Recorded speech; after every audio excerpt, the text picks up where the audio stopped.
Now, 42 more foreign nationals were on Monday arraigned before the Federal High Court in Lagos on charges of alleged impersonation, fraud, and attempts to destabilize Nigeria's constitutional structure by the Economic and Financial Crimes Commission. They were separately arraigned before Justice Ayokunle Faji, Justice Tukujeko Aneke, Justice Dainde Dikpeolu, and Justice Alexander Owoye.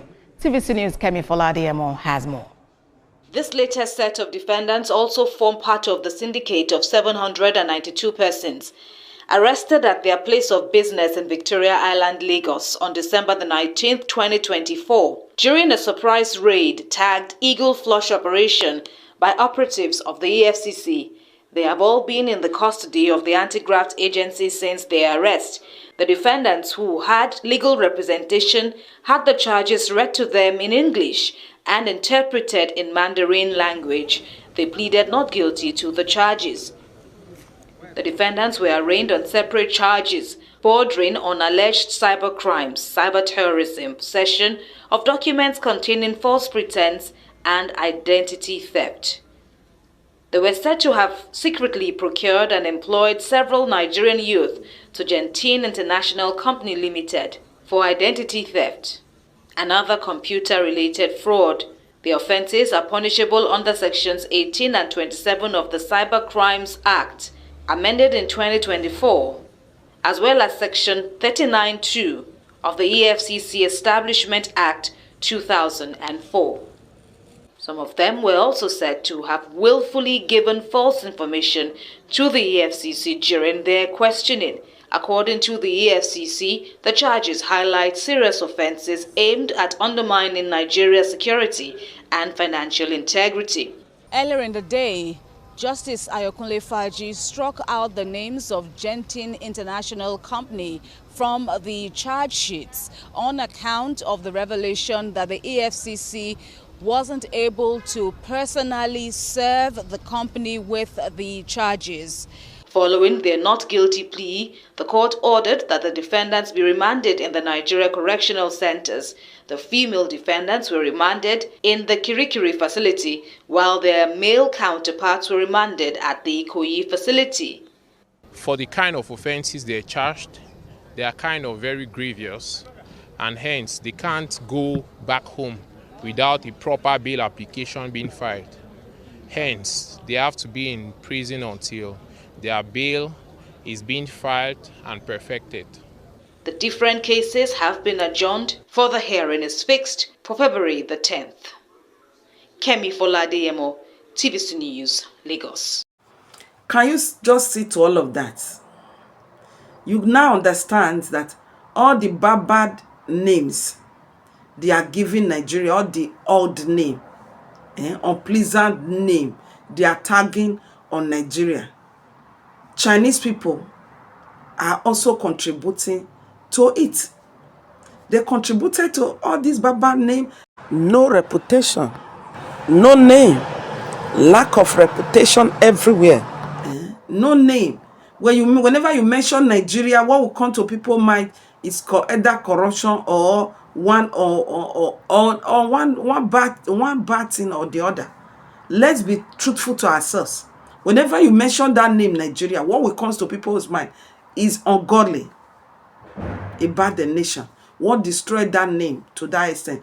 Chinese people are contributing to all those bad names of the nation. They are taking advantage. They are taking advantage of the negligence of the responsibility of Nigeria leaders to help them destroy the reputation of the nation.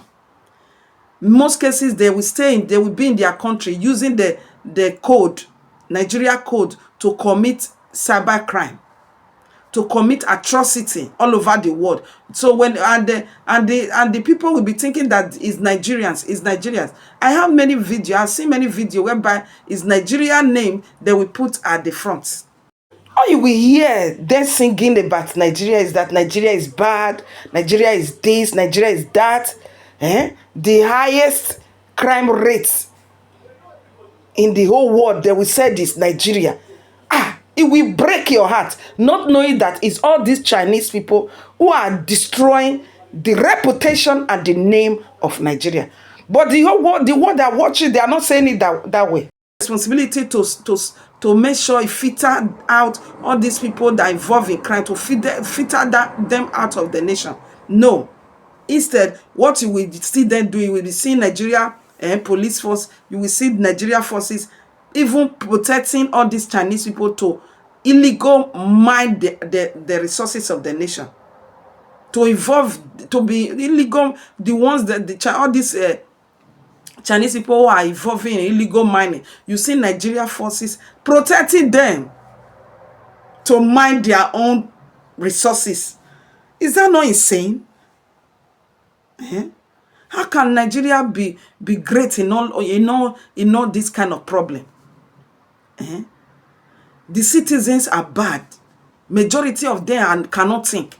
We have bad leaders already. The citizens are not taking their responsibility to restore their nation, to restore the nation. They are joining the foreigner, joining the enemy to destroy their own nation. Okay, look at Chinese. Then they are handovering the nation. They find Chinese as the best people, as the best investor in Nigeria. Look at the kind of what they are coming to the nation to do. And Nigeria, nobody to speak for Nigeria. This is very unfortunately. This is very unfair. This is saddening. It's disheartening. This is heartbroken. The name of Nigeria is what is destroying by all these kind of miscreants from China, Chinese miscreants, to involve in crime using the Nigeria name, using Nigeria name, disguising themselves to involve in cybercrime, cybercrime, to destroy the reputation of the nation. But they will not bring Chinese they will not even put Chinese in the bad record where to the level they're going to put Nigeria. They will not even drag Chinese to the mud the way they are dragging Nigerian name. You will listen to some video, you will shock, like a man like this. Nigerian prince letters were the internet's first real scam. The setup was always the same. Someone had millions of dollars trapped in a bank account, usually inherited, and needed your help to get it out. In return, you get to keep a healthy cut, but you'd soon learn that there were small fees and taxes and bribes and paperwork to get paid before you finally became a millionaire. And they were kind of funny because, well, they were just stupid. I mean, a ridiculous story, typos throughout, broken English that made you want to forward it to a friend just to mock. I mean, I almost felt bad for the wannabe scammers because they evidently couldn't even find somebody to correct their English. But as it turns out, they weren't the naive ones. I was. Because they emailed millions and millions of these out. And if their scam sounded reasonable at all, they'd have thousands of replies to deal with. Those crappy emails weren't trying to fool even modestly intelligent people. They were filtering them out. The people who believed it, they were the perfect targets. Those stupid emails helped steal an estimated $2.5 billion from people around the world, a few $1,000s at a time. And that's just the tip of the Nigerian iceberg. Today's elephant in the room is this. How did one African nation, out of 195 countries around the world, become a major player and to many, the face of online scams? I'm Ken LaCourte. My gig here is that I find interesting, sometimes uncomfortable questions, and I do my best to research them and present the answers with as least bias as I can be able to do. I'll walk you through what I learned, starting with a look at Nigerian in the scam world and how it stacks up. Then we'll learn about what their scams look like, how Nigeria became the perfect scamming storm, how they created an entire industry, and finally think about what's next, scamming 2.0. And spoiler alert for that last part, AI is going to make this world a whole lot scarier. Okay, so first, where does Nigeria stack up in the scam world?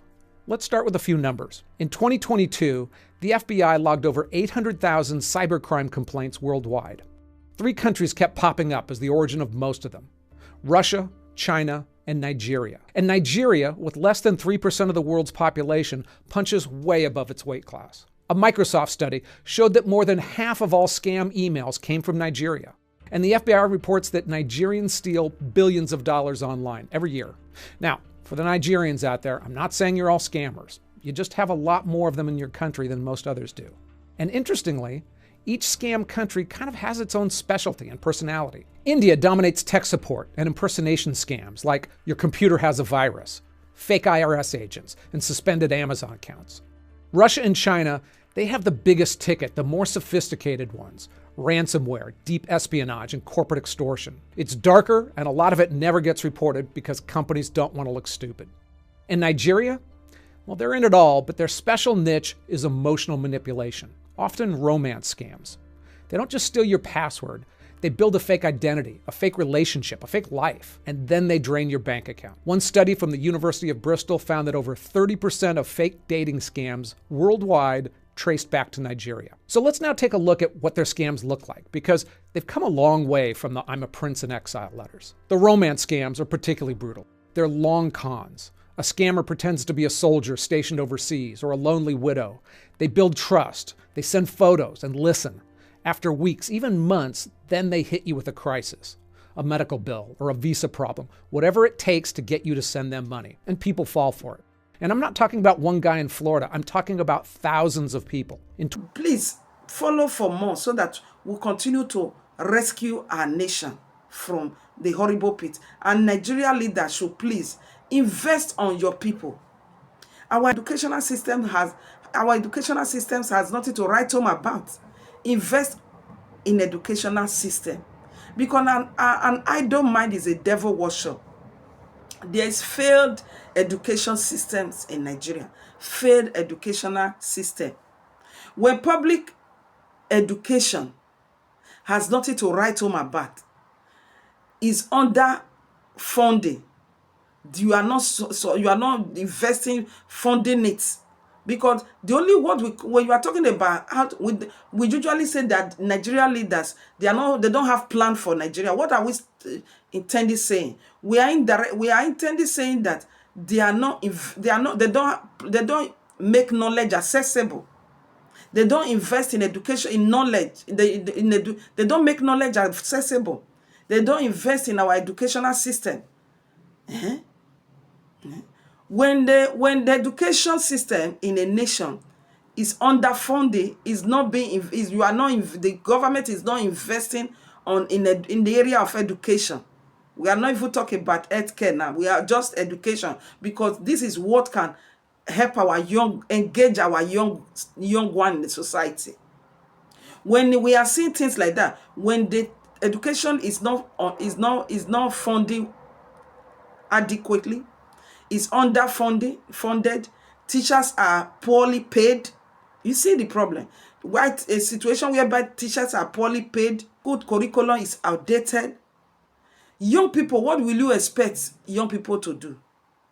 What you as a governor, you as a president, you as a minister, you as a senator, you as any form of governmental leader, what do you expect the young ones to do?